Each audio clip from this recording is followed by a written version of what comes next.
This is the Dan Batard Show with the Stugotz podcast.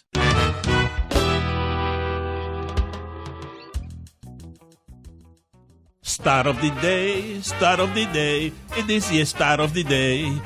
Start of the day, start of the day. It is the start of the day. Start of the day, start of the day. It is the start of the day. Start of the day, start of the day. It is the start of the day.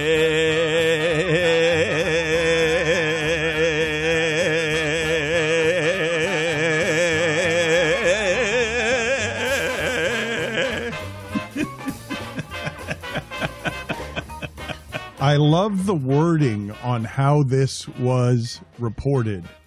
Dennis Schroeder has communicated that he expects to receive $100 to $120 million this offseason. It's a great stat. I just love that. But too busy to communicate it himself. Just someone has communicated it for him because he's Dennis Schroeder. Did you have a Paul George stat that you wanted to give us, Stugotz? Charles Barkley is laughing at Paul George, saying he's the most scrutinized athlete in the NBA. I do have a Paul George stat. According to @HoopsHype on Twitter, Paul George has more playoff wins than Carmelo Anthony and Dominique Wilkins combined. I think Dennis kind of communicated that to the Lakers when he rejected an $84 million deal.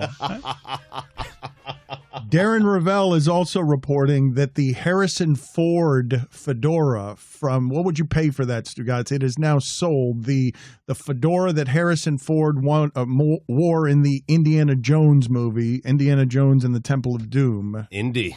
Wow. I wouldn't pay that much, I got to be honest with you. I was not a big Indiana Jones fan. I love the movies. I'd pay, maybe $25,000.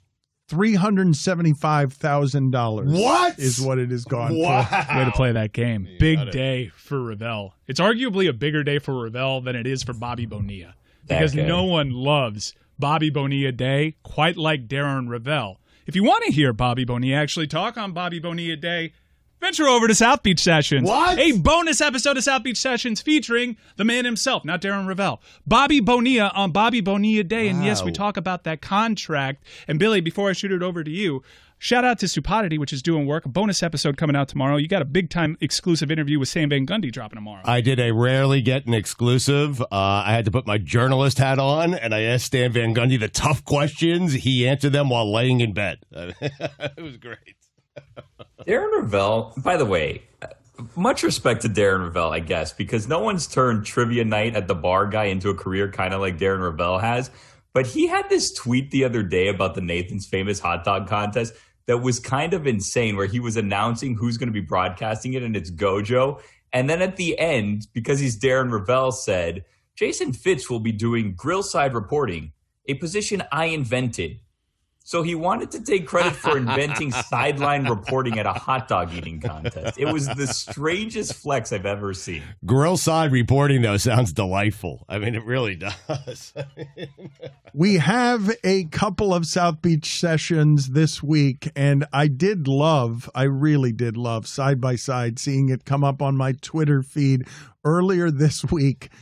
Back-to-back South Beach Sessions and Stupidity came up, and one of them was John Amici. All of you find John Amici brilliant for a lot of different reasons, and it was titled The Psychology of the Pandemic, and it had things in it like this.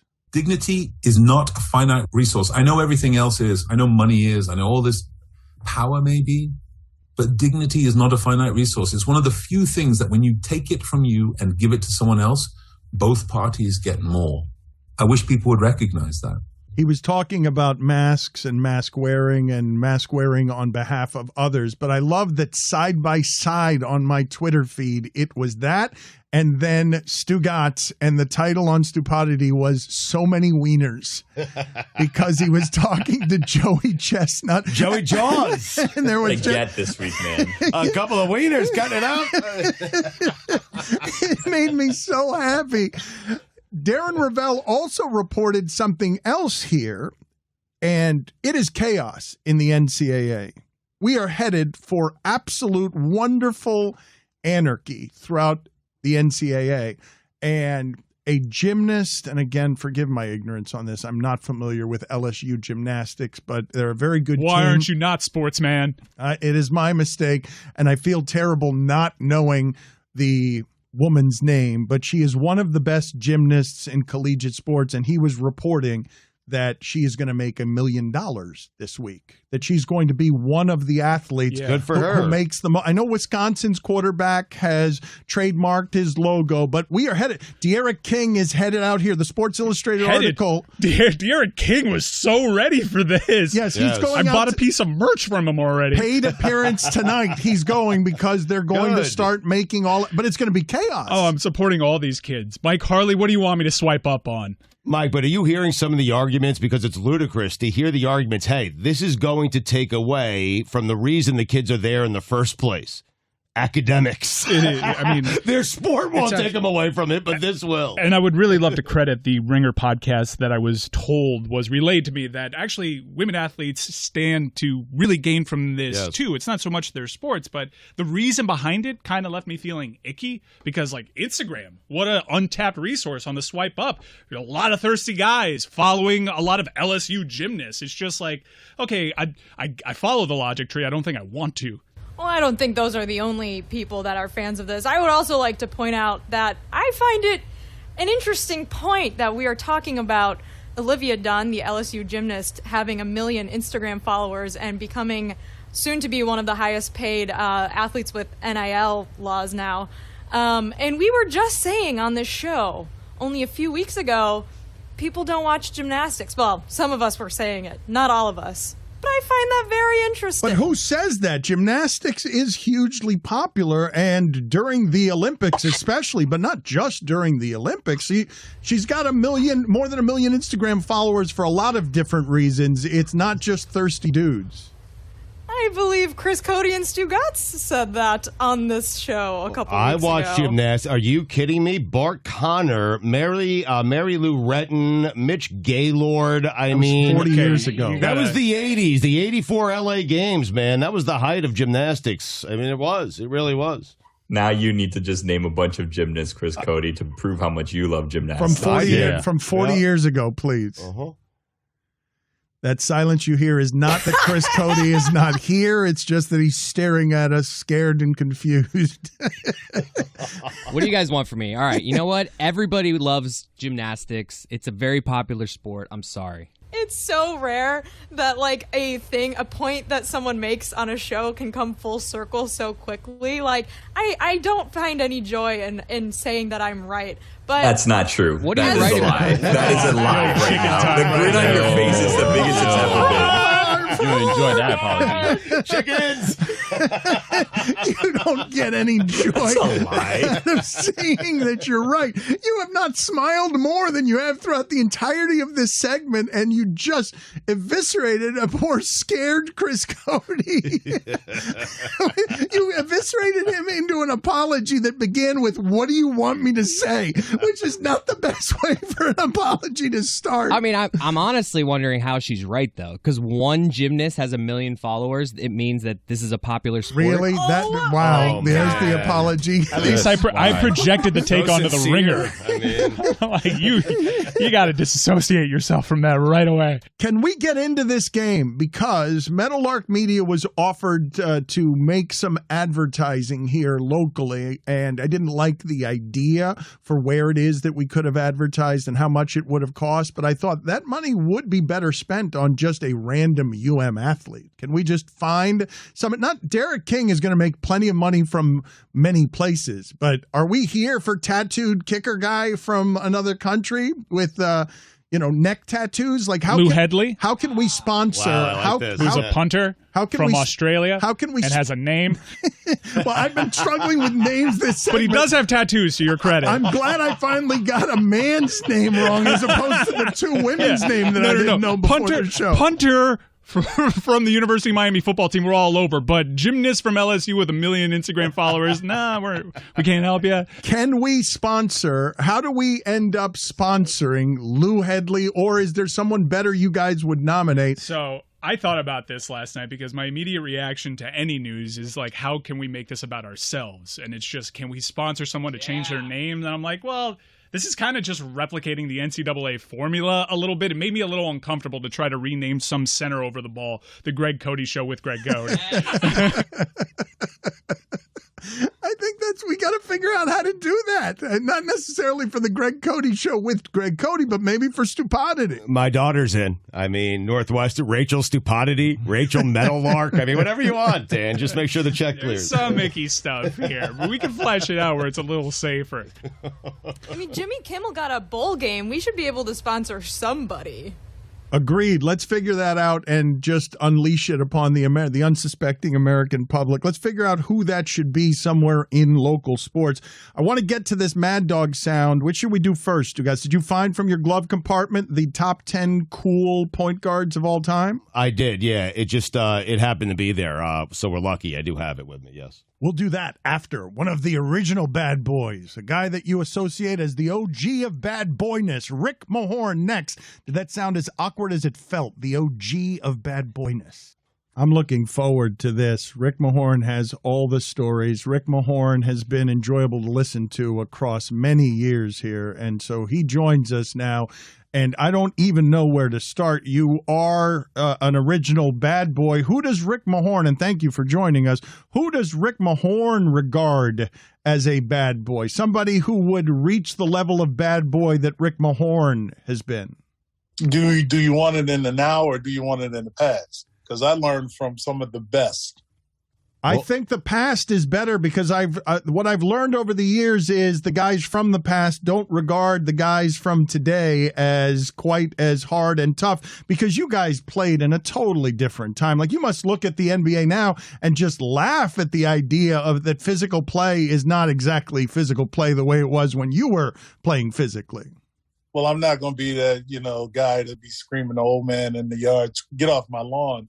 But some of the stuff I see, but these playoffs have been exciting because the physicality is there. You're playing a team 7 straight times, or, if you're lucky, even though we've seen the Phoenix Suns take care of their business. But when they played the Clippers the other day, I was like, okay, this is the physicality. The same with Atlanta and the Milwaukee series. So, I mean, it's fun, but I'm going to tell you something. Where you want to find some physicality from some old school, you wait till this big 3 starts this summer. You didn't answer my question, though. You did promote. He did not. You did come close to answering my question. No, I'm going to answer your question.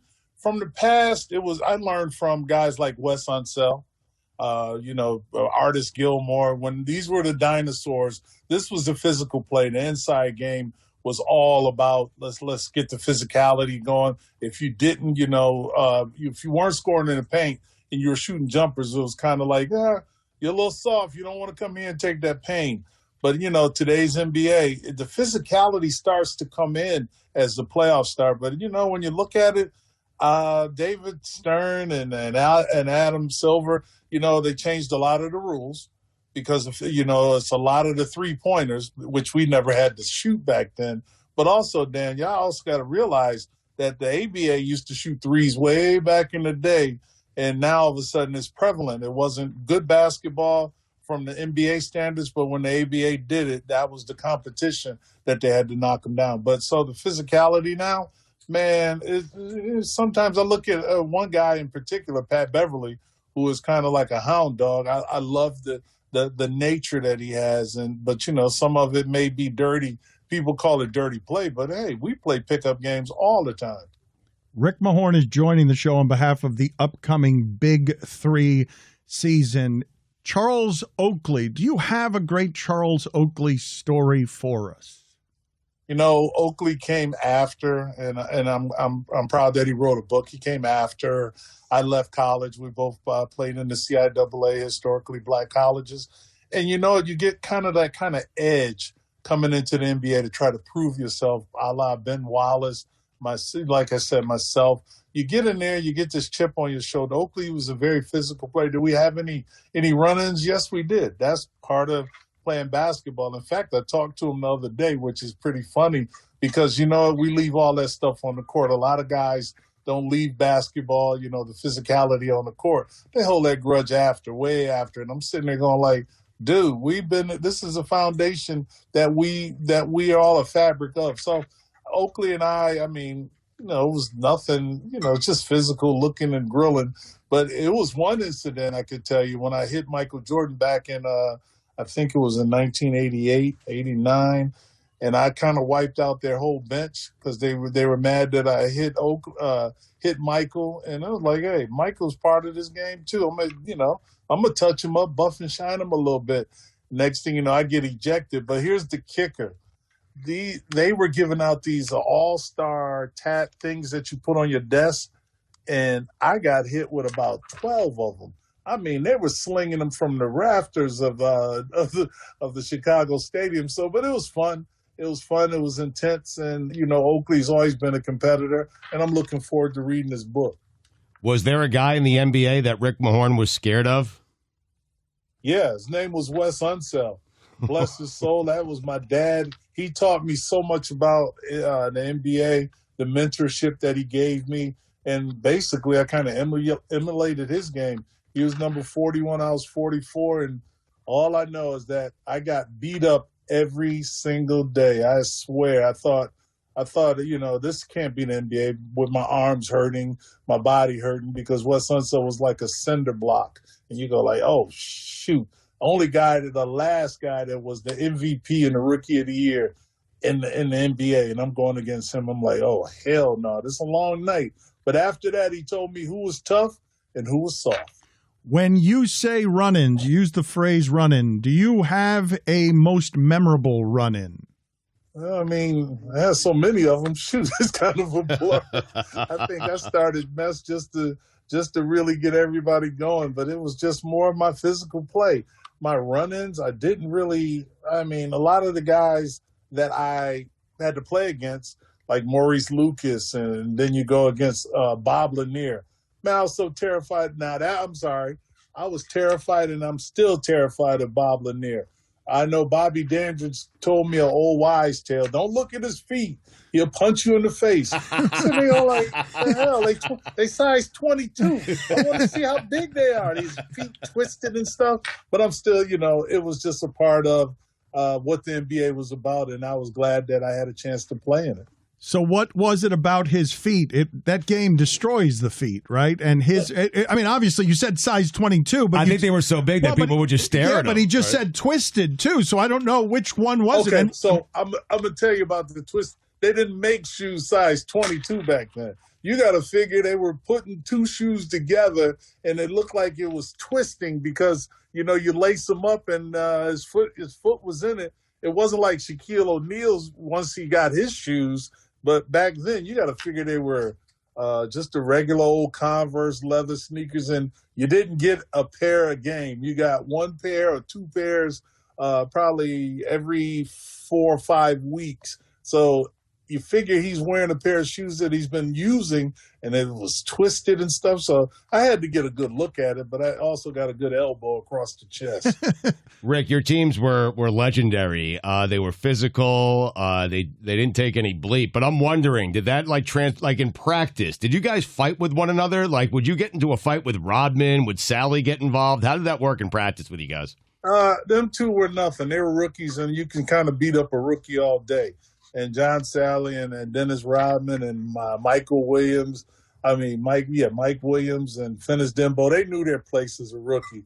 But it was fights every day. It was more physical when we practiced than it was when we played games. So if we had like a 4 or 5 day break, Chuck Daly used to stop our games.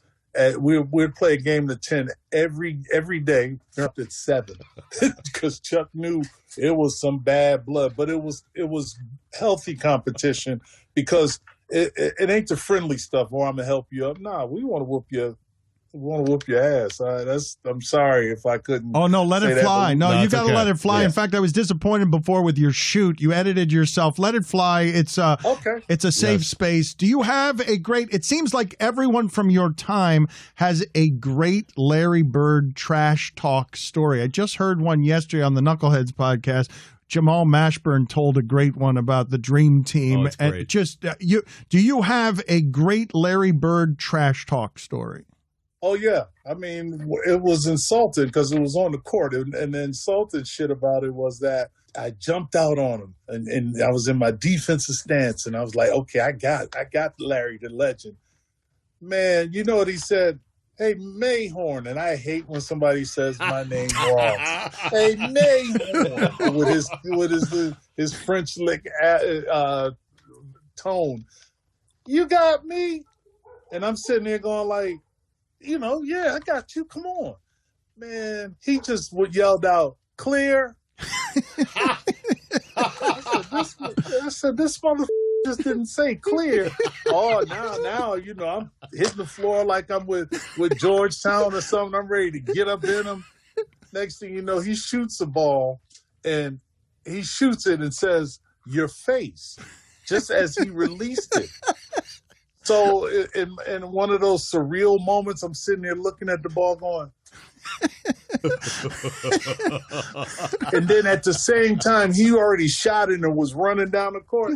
I said, this SO, this son of a bitch just made a shot. I said, oh, my gosh. That's when I knew. I was like, oh, man, this dude is one badass. And I mean, look, Larry Bird done whooped a lot of people and talked a lot of trash. I loved it. I thought it was very competitive, especially when we lost.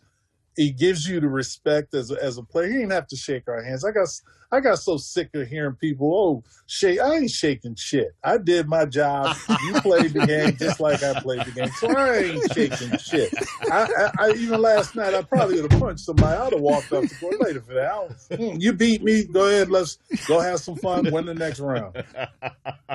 Too much buddy ball. Do you have a similar Jordan story where he did something like that to you? Well, you guys were so bad to him. He doesn't Rick. want to talk about Jordan. You were so bad to him. Rick. Look, I didn't lose to Jordan when they walked off the court. Shit, I was in somewhere else. Jordan beat everybody. I didn't see The Last Dance because I refused to waste 10 hours of my life. But it was just the fact that that was just disrespectful. Who in the hell put rules in the game if you walk off a damn court? And the way that the construction of what the Palace was, you had to walk by the visitors' bench. So I think if I'd have walked by, I'd have been punching people. I'd have been knocking the shit out of people because I'd have been mad. I'm a sore loser. You damn right. I'm a sore loser. But but it's like Jordan never talked mess to me or anybody because back then the physicality, we would get you. We would get you before you even think about talking some shit. Rick, I think you're supposed to apologize for the lack of sportsmanship all these years later of not shaking hands. He wishes he had done more. You know who's my favorite? My favorite athlete of all time? James Harrison. Giving those trophies back for participation. Shit. If you got your ass whooped, but you 0-10, I ain't. Is it morally right? I don't know. I mean, shoot, it's like it's competitions, dog eat dog. Even when you leave from a kid to be an adult, you know how it is. Shoot, y'all have to deal with it every day. You say you do not watch, you will not watch, you will not waste your time watching 10 hours of Last Dance. Why not? Shoot, it wasn't for me. It was a story. It was a story that I lived or whatever. I saw it. I don't feel like seeing a repeat, but it's good for people who didn't see that basketball in that kind of era. Michael was one of the best players in the league. This is the funny thing. I can't tag everybody the greatest player. No, it's like, man, it's a team game. How the hell can you be the greatest player? Because if you left Chicago and went to Washington, well, shit, you didn't win a championship like LeBron did. And I'm not saying LeBron is the greatest player in the NBA, or Kobe, but they're all in that group of players that played this game, for a long time. It was very, very good players. But you have to have four other guys, or you have to have your teammates to also, buy in. What was your reaction to the news involving Scottie Pippen this week on the Dan Patrick Show, where he said flatly that Phil Jackson was a racist? You know what? That's all in one's opinion. I can't speak for Scottie. I can't speak for none of the players. These are part of this is part of my fraternity. If it's something that you're trying to sell a book or whatever you're trying to do, that's on Scotty. But this is what life is about now. It's about the equal rights and the active socialism that everybody's doing now. So you know what, Scotty's just gonna say what's on Scotty. Everybody's entitled to their own opinion. The prank show you did with Charles Barkley, do you have, look at the delight that just swept over his face. Look at how happy. I cannot wait. Look at how happy. Go ahead. I don't even have a question here. I just want to know the best prank that Rick and Charles ever pulled. Please just tell me, I don't know, did you have a better one than the one on Manute Bol? Just tell me everything you got here that makes you so delighted right now. You just don't know. We would do some things, and I'm going to die with it. I just can't tell you what we would do, but it was some things, man, you go, this was not made for TV, but Charles Barkley, I had one of the best years of my, couple of years of my career playing with a guy like Charles Barkley. Don't get me wrong, playing with the Bad Boys, winning a championship, but playing with Charles Barkley was like playing with my alter ego, a guy that talked more shit than me. I thought he was a Muhammad Ali's kid, being from Kentucky, the way that he would go off. But it was things, man, you would say, damn, Charles, why did you do that? Or, damn, Rick, why did you do that? But it was fun. The prank show was even better because the things that we did, you had to do it for TV, but like things we used to do back in the day was switch a guy's underwear. just something dumb with Jeff Rulin, or cut him, saying, you ripped your drawers or something. Look how happy it makes him thinking of changing the underwear of Jeff Rulin. Yeah, you change one player's underwear to the other. Back then, everybody wore the same kind, jockeys or Fruit of the Loom. It's unpleasant what you're doing there, Rick. And I need... Well, Dan, hopefully you don't have a wedgie or something. You got somebody else's underwear on. I need what it is that you guys did to Manute Bol, what you did to J.R. Reed. I need some of these stories. Well, what we did to Manute Bol was I thought I was going to die because, surprising and bless Manute Bol's soul, he was so funny. And when we did that, I said, why do I have to get under the table? Won't Charles get under the table? And, man, I was like, you get under there because he might stab you in the eye or something like that. I guess Charles was more important than me. But Manute Bol was just funny, man. Him and Charles would go at it all the time. And Charles would tell him, oh, man, that's why you grew up with no shoes and your feet look like that. But, things like that. But it was all in good fun. And I'll tell you, Manute Bol, every time I think of Philadelphia, I just have the best time, best thoughts. Why were you under a table? Well, that was the prop.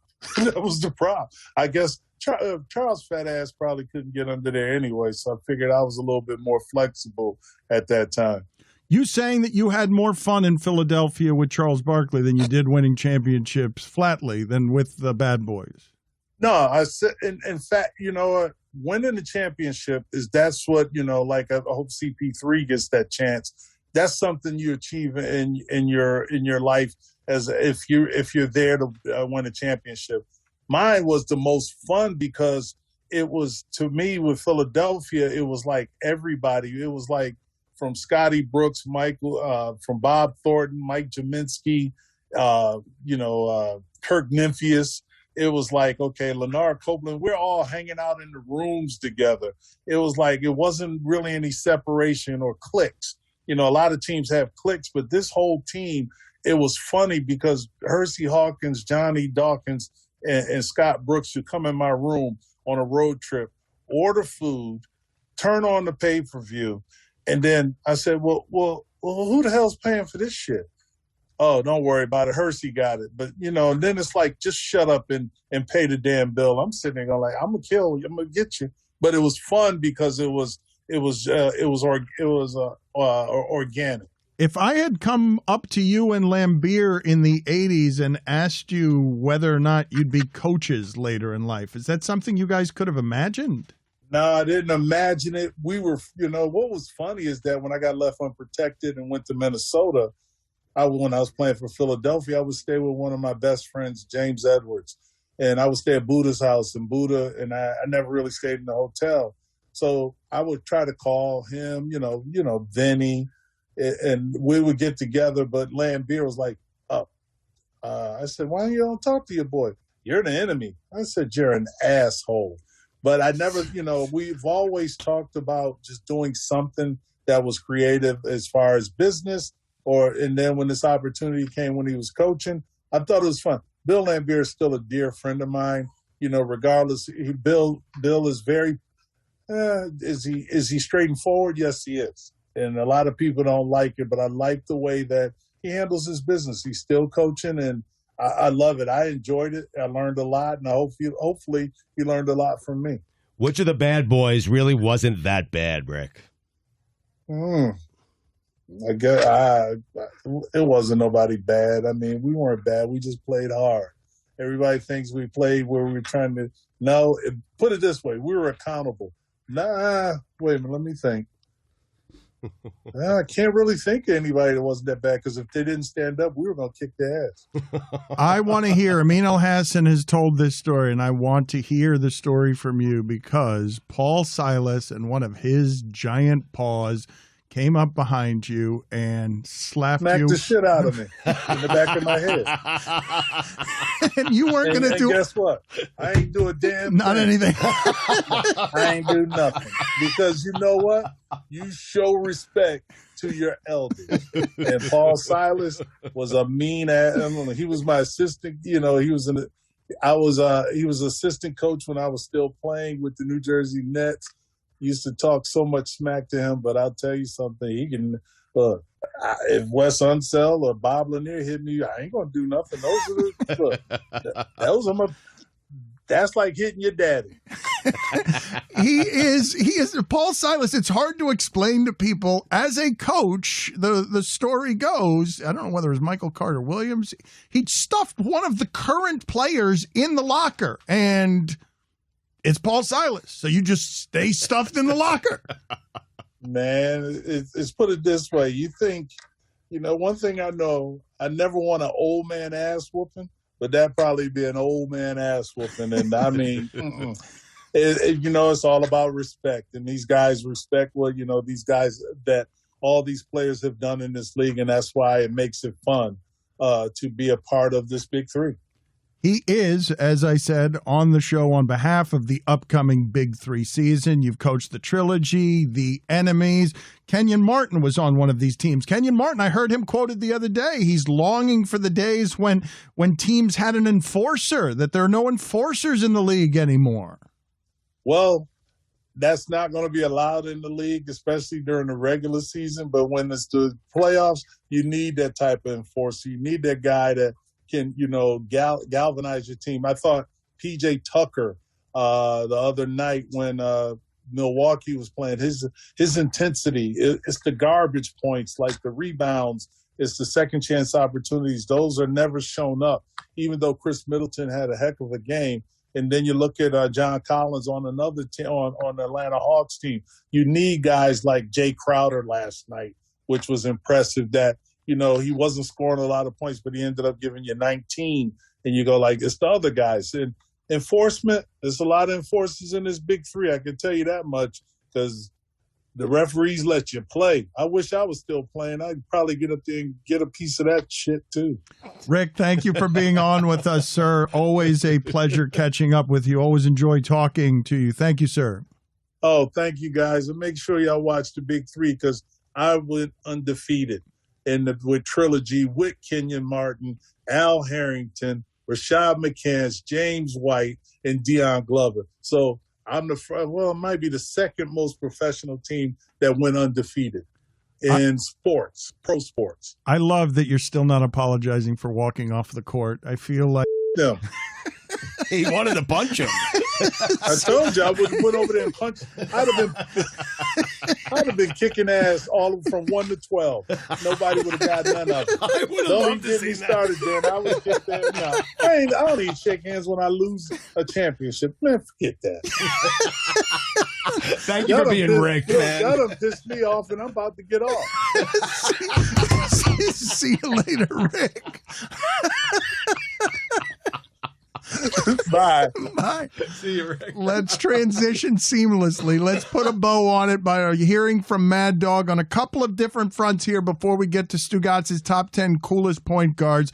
On a couple of fronts, I want to hear from Mad Dog. First of all, we made Amin insane the other day and Bob Ryan insane because there's some Kuzi in here. There's some Havlicek. Here's the original sound from Mad Dog that got us started on the Kuzi and Havlicek conversation. How about Paul Silas? How about Havlicek? How about Havlicek? Ran 8 miles every game. Havel played from 1963 to 1979. 16 freaking years. Every single game. You think Havlicek's taking a night off? Havlicek! Twice the player that any of these guys are. You know how great Havlicek was? It makes me sick. And you guys rip Kuzi. Yeah, how many games Kuzi played? You know, he'd taken trains to Fort Wayne, Indiana, and run into the ball game because the train is late and they played the night before in Boston. And he'd go out there and play 45 minutes. How about freaking Durant say, you know what, I'm playing, get the hell out of here. Serious Mad Dog Radio. I do love just the quaint longing for a time when Kuzi would run into the gym from the train station with a basketball under his arm. I love when he loses his breath. We have some more sound before we get to Stugotz's. You know, a few black guys he played. He was playing a bunch of plumbers and shot 40% from the field. You know that? You know that you can't really honor the championships they've won because there were 6 teams in the league? It's not as impressive? We will get to Stugotz's top 10 point guards in a second, but what is the new coolest point guards? Yes, I'm sorry. Yes. Thank you for the correction. Kuz there was number 6 on my top 10 point guards of all time. Okay, well, don't give away the list. We're very excited. Because the sport wasn't really racially integrated. I already did that list. It wasn't racially integrated. What is... Not to take away from the fact that they were wearing belts while they were playing. You're trying to do anything with a belt. If anything, it makes his achievements greater. The Sox had belts. They were wearing belts. They were wearing... Anyone tries to discredit Bob Cousy, say it to me, say that. The basketball itself had a belt on it. Do you have the sound? I don't even know what it's about. I just, this is how it happened. Show you, Tommy. Somebody, is it okay? Because somebody just sent me the sound. I didn't even listen to it. That judge is not in the lineup, bro. I just sent it to Chris Cody and said, make sure that this gets on the show because I now trust the audience. If you're sending me a Mad Dog clip. The ball weighed 30 pounds. Hey, you want to talk about handles? Handles. You had to dribble it with both hands. 40 pounds, you shot a medicine ball. That's why you had to shoot for the backboard. Cushion the ball. Medicine ball. Let's play the new sound from Mad Dog, Sirius XM about Ohtani. Tomorrow afternoon, you can't give him a day off against the Angels on a day game in a hot weather, but you got to give him a day off tonight with Ohtani. And it's not like the Angels sprung Ohtani on you 10 minutes ago. You knew he was pitching for a month. I mean, come on. Have a clue, son. And tomorrow he's going to pour. So, I mean, you got to get a day off every way. I mean, I know Cashman gives you the lineup. Can you at least disobey him once in a while and say, Brian, you know what? Let's let Ohtani face our best team here. He's batting in the first inning. Can we at least do that? Stand up for once. No, we're not doing this. So you're playing, Judge. I'm giving you last night off. You got Thursday off. You're playing here against Ohtani. This is theater. We're in the entertainment business. You're trying to sell tickets. And baseball has enough trouble getting eyeballs to the sets. My God. They can't get no wonder the Stephen A. Smiths of the world and Bayless and guys like that never talk about the stupid sport. I mean, if Judge was up tonight in the first inning against Ohtani and struck out on 300-mile-an-hour fastballs or hit a ball 550 feet, it would be all over tomorrow. Being a front page of the newspapers, ESPN would get away from breaking down Aaron Rodgers and Giannis and actually show it to you. Instead, he takes a pass. What are you afraid Judge is going to strike out? Look bad? That's a joke.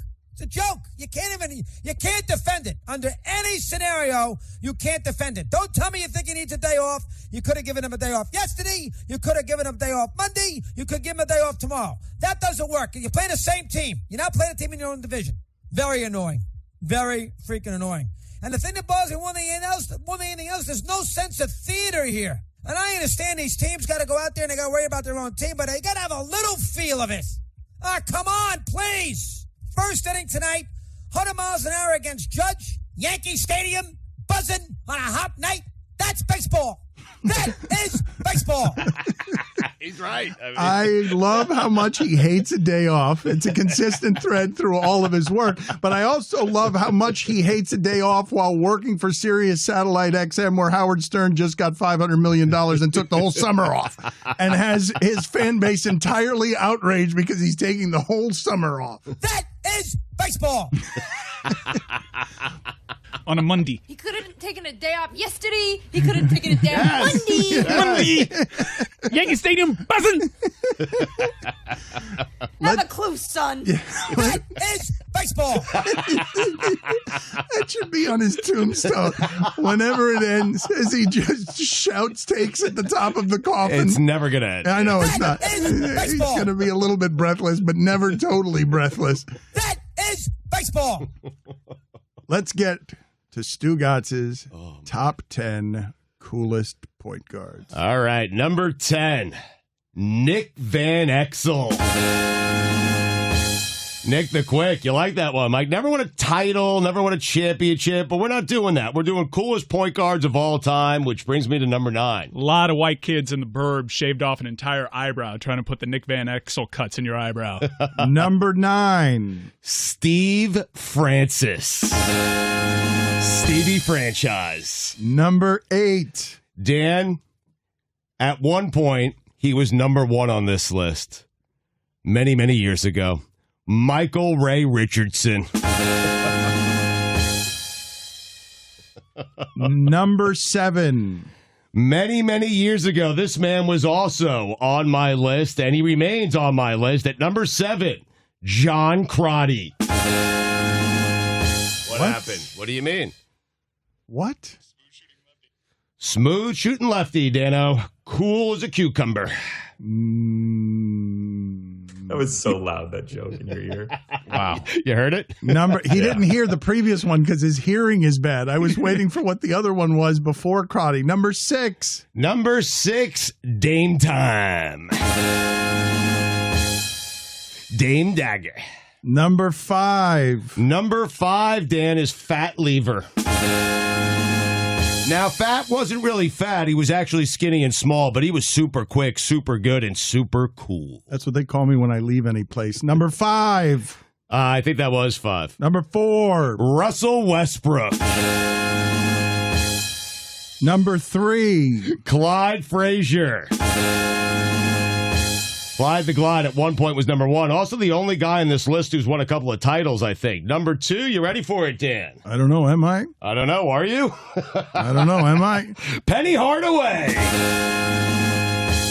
And finally, the coolest point guard in the history of the NBA is... Goes without saying, Dano, John Stockton. Cool. Yeah, way cooler than Iverson. He's a shooting guard. Eric Snow was the point He guard. started as a point. Iverson might be the coolest guy in the history of the league. I'm out there shooting 20% from the field, but I'm doing it with an arm band. Gotta have an arm sleeve for it.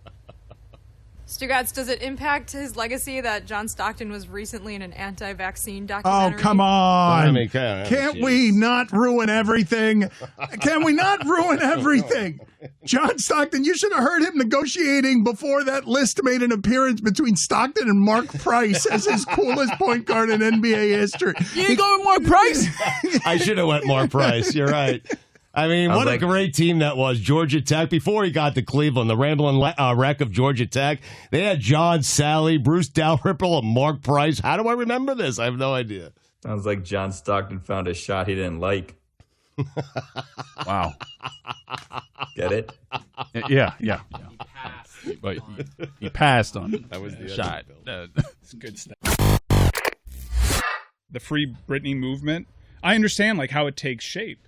There's a lot of crazy people that don't find themselves in a conservatorship, and they're allowed, I don't even want to label it crazy, but there's a lot of people with mental health anguish that find themselves never in this situation, and they're allowed to live their lives as they want it. She's found herself in this, but the movement is shaped by an adoring fan base that pictures a utopian sense of what freedom looked like for Britney Spears in the past and what it might look in the future. And there are certain aspects of this that are court sealed that we just don't know. And documentaries can shape things without that information. Like, we don't know exactly how scary it was for Britney Spears. One can argue that conservatorship was actually really good for her at the time. She's not even arguing that. In her own voice, she gave voice to how it helped her at a point. Right now, the discussion is how do you break free from that? But if you listen to testimony, it might actually make people uncomfortable if they actually hear her voice. Because you just read this and you have no idea how it presents in front of a judge if they may view it as a manic episode rather than anything else. So I'm good waiting on it and getting more information, because right now I feel like it's being shaped by people that don't have all the information. Wow. Well, first of all, she didn't like find herself in this.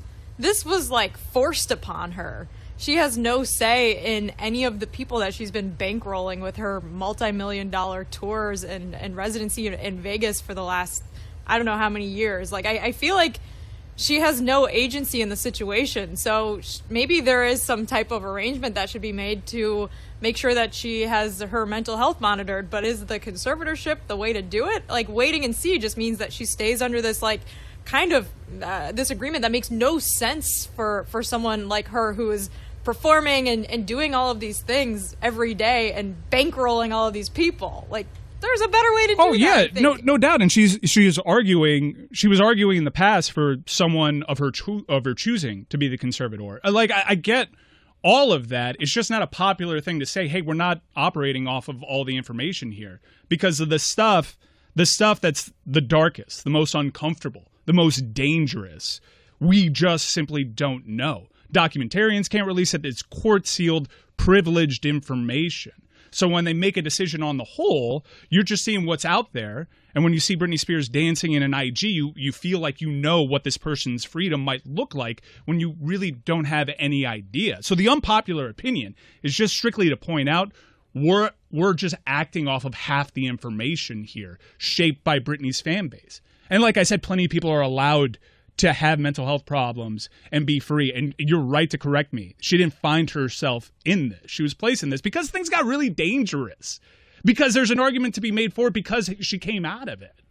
The details, Jessica, I don't know which ones you found most interesting or appalling, but one of them that stuck with me is the idea that she didn't have the freedom to have her IUD removed. I don't know which of the details here you're looking at and saying, I can't believe that that's so in her voice, because I see a whole lot of people siding with her now, and I think it's partially because some of us are more informed, we've got more information, but now she's putting her emotional voice on this, and there are a lot of places, if you've watched the Free Britney movement, there are a lot of places where it seems obvious that she's been wrong. And I think maybe, Mike, I get your point that I think like stan culture can be really aggressive at times and feel like people think they know more than they do know. I think that's like a huge trope of a lot of true crime fans. Anytime you go on Reddit and go on a Zodiac Killer subreddit, people just assume that they have a lot of knowledge that they might not really have, and can really fill in a lot of gaps that are just not things that are known.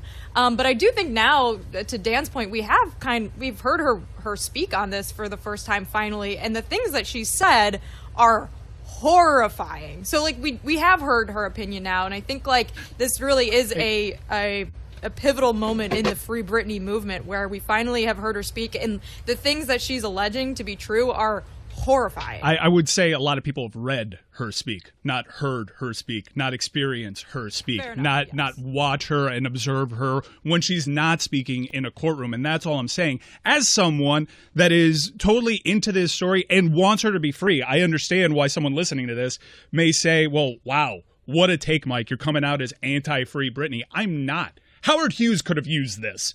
Like, there's a lot of eccentric people that have mental health issues that don't harm themselves or anybody else. There's a lot of people with mental health issues that are free to have as many children as they like, but they haven't been in this position where the courts enacted this unfortunate situation for Britney Spears. And all I'm saying, and I get you want to be a fan and you want what's best for Britney, but you can't want what's best for somebody if you don't know exactly what's going on. And that's not at all sexy. It's just to wave your arms in the air saying, by design, we're not allowed to know exactly how deep and dark the depths of despair are when it comes to her mental health situation. I would argue that no matter what the public doesn't know, and like the public maybe shouldn't know all of this, a lot of it is private. The conservatorship still doesn't really make a whole lot of sense. Like you can't dispute the fact that you might argue that she needs some type of supervision or whatever, but she still did a residency in Vegas for years, choreographed her own routine, like sang on stage in front of millions of people, made a boatload of cash. And if you're high functioning enough to do all of that, why is your dad managing every single detail of your life, including your birth control and what color you're allowed to paint your cabinets? I mean, and for the longest time, things may be changing through the legal process and how much momentum this has gotten, because we've never really seen. A lot of people are just being introduced to a conservatorship through this story. But she wasn't even arguing against the notion of a conservatorship. She just didn't want her dad in charge of it. Even she saw the benefits. So that should be telling. It's become this black and white issue. And with mental health, it should not be, especially when you don't know. She also didn't even know she could petition to end the conservatorship. So I just wonder, she probably isn't, I don't really know the full details of like who her attorney is, but I think her attorney was court appointed. She just doesn't know a lot of this, so like I kind of have to give her the benefit of the doubt if you believe that she didn't know she could petition to end the conservatorship, that she doesn't understand that there's another system of which she can be taken care of outside of conservatorship in general. One of the more effective pieces of documentary knowledge-based movements was a New York Times Free Britney special. And it sort of centers around a lot of legal analysts, one person that once represented Britney Spears' father in all of this, and she had approached it as a very pro-Britney voice. And at the end of it, there's a little blurb that says she's back in the case representing Britney Spears' dad. And you're like, wait a second, what? I feel like that's an important detail. She's out here making the arguments for Britney Spears, and then she just moves back on to Team Britney Spears' dad. So, like I said, it's not sexy, but we should let this one play out. I didn't think that documentary would have been something that you would have seen in the actual New York Times. I think the idea of making it about the two bloggers, Jessica, and we've talked about some of this before, those bloggers had not been viewed as credible in seeing all of the little symbols in the shadows. And it was interesting to watch a documentary centered around them, because I'm not sure the vetting process in the New York Times itself would have allowed all of that to happen. I just think, like, from watching the documentary, and I still feel this way now even talking about it, like, we have taken away so much agency from Britney Spears. Everyone is allowed to talk about Britney Spears. We talk about Britney Spears. Podcasters talk about Britney Spears. Everyone is talking about her, but she is not allowed to talk for herself, and that is super problematic to me. That entire documentary, though, made me really sad for her and for the behavior that we've allowed around her. You saw that Perez Hilton, now that the tide has turned on this, because we feasted on that woman in terms of celebrity desecration, where we were entitled to just be invasive in every part of her life, so that the smallest of things, her in the car with her child on her lap, photographs taken that made it look irresponsible when she was simply trying to get away from Piranha. And now Perez Hilton, now on the other side, after making a life and a career off of this kind of thing, is saying, because it's more popular and easier now, oh, sorry about all of that. My terrible bad now. I mean, also Justin Timberlake's tweets, like, can we all just agree? Justin, really? It's a little too late. Like, you were the catalyst for a lot of the negative attention that she got. You said terrible things about her. And you wrote a song about her, making her out to be like a crazy person. Like, what? This is, Justin, this is too much. Just stay quiet. Don't talk about it. No one's going to take your apology at face value. I don't think it's Justin stay quiet. Justin, don't say quiet, but don't say quiet 20 years ago, which is the issue. Well, right, it's too late. Like, it's too late. Like, you know what? We don't really care what you have to say about this. I'm sorry. Like, maybe you've grown as a person, but, like, I don't know. I'm not buying this whole tweet thing. But you mentioned, though, the brand still, Britney's brand still being strong in Las Vegas. Justin Timberlake has so many people around him with an image to protect. The staying quiet thing doesn't quite work for someone like that once this stuff starts coming out and popular opinion changes. He's got an entire economy around him that begins with him being the one who survived being a child star in a balanced way. Very few child stars have, coming up through Disney, right? All that stuff early in his career is born of a foundation of Disney mythology, is it not? There's too much to protect there for him to just stay quiet when I don't know that he's had a worse public shame than this one. No, well, and he sort of Janet Jackson. He did the Janet Jackson apology with the Britney Spears apology. So there's somebody there. There's cultural appropriation there, but also this harkens back to a conversation that we were having about how you tap into music and you're able to look past certain warts. Like Nick Lachey can't survive what Justin Timberlake did publicly. People would be trying to cancel Nick Lachey right now. There's a vocal minority that tried to do it to Justin Timberlake, but he actually, at the heart of it, he's got the songs, he's got the catalog, he's got the talent to kind of be like, okay, we'll look past that. We forgive you, Justin. I just think on the topic of like music and artists, like we talked about this a little bit earlier, but I think like when you listen to a song that you like, you can't unfeel what you feel when you hear it, right? But you can't stop supporting someone financially. And I think that maybe there's a lot of Britney fans who are never going to spend $1 on seeing Justin Timberlake perform or buying his albums and music or streaming it. But if, they're at a coffee shop and they hear a song on that they like, maybe they'll still kind of like, bop around to it. I don't know. I mean, I don't know where you land with any of this. It's very convoluted. But yeah, Justin's tweets did not do it for me. I came to the realization that Malcolm Gladwell's a lot smarter than me. I didn't. Yeah, sorry about that. When? How? Oh, today. It took you that long? I kind of feel like I'm replicating a lot of bad habits. I've lost 10 pounds since Tuesday. Mm-hmm. I'm fueled by caffeine. I'm switching to decaf. That's it. Because I need it for my intestines. But I'm revving, and I'm very inquisitive when I rev, and I want to have interesting conversations, but I don't know how to present an interesting conversation without presenting an implicit bias behind it either. Malcolm Gladwell is really good at throwing out a thesis and then working through podcasts and great production, working towards an opinion, where I'm like, I'd really like to talk about this Britney Spears thing, and I look around and I understand why no one's taking the other side or what is presented as the other side through the natural discourse. I'm like, I really wish I could pull that off, where I'm like, there's a conversation to be had here about conservatorship and the good that she's experienced. But people are going to listen to that and be like, Mike wants Britney locked up forever. And I'm like, no, God, I'm actually on the other side, and I'm not skillful enough. I feel like you did, though. In this instance, I feel like when Jess pushed you and you, like, I felt like you were good on it. I don't feel that way at all. So you feel bad about what happened there? I feel like we're all... Chris Whittingham was explaining when he was in this seat and trying to drive conversation, you get hit with this shit a lot. It's why you're athlete apologist and contrarian. I'm honestly interested in having very fascinating conversations and exploring. And this isn't a slight on anybody else. I get it, especially when you're not the one presenting the gambit of, hey, let's chew on this. But in doing so, I'm projecting a bias because I want to actually have a discourse about it. It's no fun when everyone agrees, but the end result is Mike.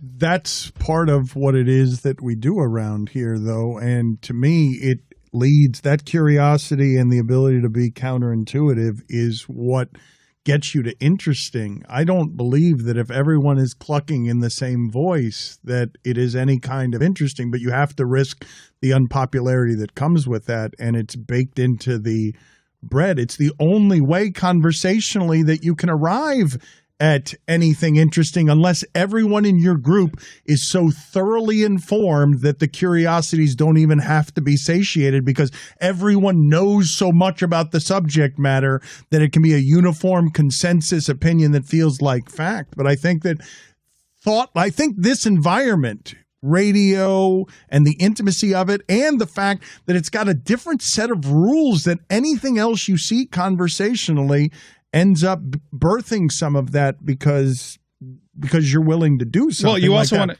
want to share the floor too. So naturally, as someone that's throwing something out there, I'll always sound a little bit more rushed. Number one, because I'm on caffeine. But number two is I want to get out of the way. I'm starting to become self-conscious of how I sound.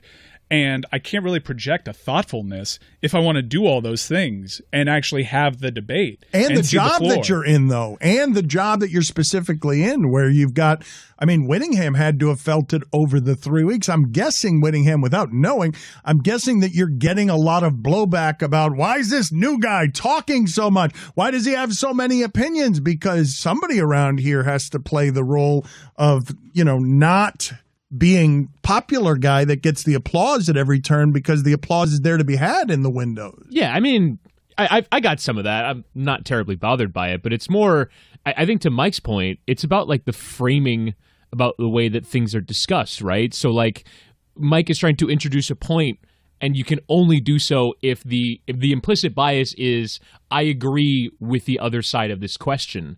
And it's very hard to frame something, and like what you're speaking to, what Malcolm Gladwell does well, is frame things in such a way where it can seem like he would disagree with the contrary opinion, but the popular opinion. But you can still have a conversation about it, and that requires a deftness that's hard. We did it on the show too when introducing the notion of there are going to be people swiping up on Instagram accounts because they're just attracted to this athlete. There are plenty of people that follow these accounts for other reasons, but you can't introduce that notion, especially with having this conversation with Jessica. I already feel like, holy shit, I am so in the wrong by just even in the framing of it. I'm like, someone on the Ringer introduced the fact that there's money to be made by being an attractive athlete, and that's not really something that's explored when you talk about how do women's sports make money. I think another thing that harms us around here is that we've gotten very used to, and I don't know how produced Malcolm Gladwell's podcast is. Incredibly.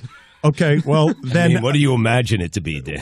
I don't know. I just don't know how much editing is involved, and I don't know how much prep is involved. I do by listening to one of the ends of the episodes in which he lists all the people that you think we have a lot of people working on this show. It reads on for a while. But I think, Dan, what you're saying is there's not like a lot of contrary opinions being given or conversations bandied about. It is produced in the traditional sense of these are people who are not heard from. They are editing and putting things together, and then Malcolm presents the information along with guests. Beyond that, though, what I would say to you in terms of the writer's room that a John Oliver has before a sentence of opinion is on that show, it's not the way we do this show. We fly by the seat of our pants. There is some prep involved, but it's not in the formation and specifically the editing of an opinion, the careful, constructed sculpting of an opinion that is counterintuitive so that it becomes inarguable. Some people, like John Amici, have a deftness with that and a skill with that makes what they're saying inarguable, even if it's unpopular. We do not have that skill around here, and we've never done the show that way. Our show is, part of the appeal of it is somebody can end up in a dumpster because their opinion hasn't been well thought out enough, and the whole construct of what we're doing is that the winner is Chris Cody at the finish line, stumbling over and winning the race with his ass crack showing because we're willing to fall into the ditch. Most of what you see consumed in this spot is so produced and so sculpted that there's never that risk of the authentic danger of falling in a ditch because you've said the wrong thing. The problem is we now more than ever can be a sentence away of ending everything around here with the wrong sloppiness path that we've taken. But I think what Mike's frustration is you feel like the argument that you're making is not ditch worthy, yet you're in the ditch anyway. Yeah. Right?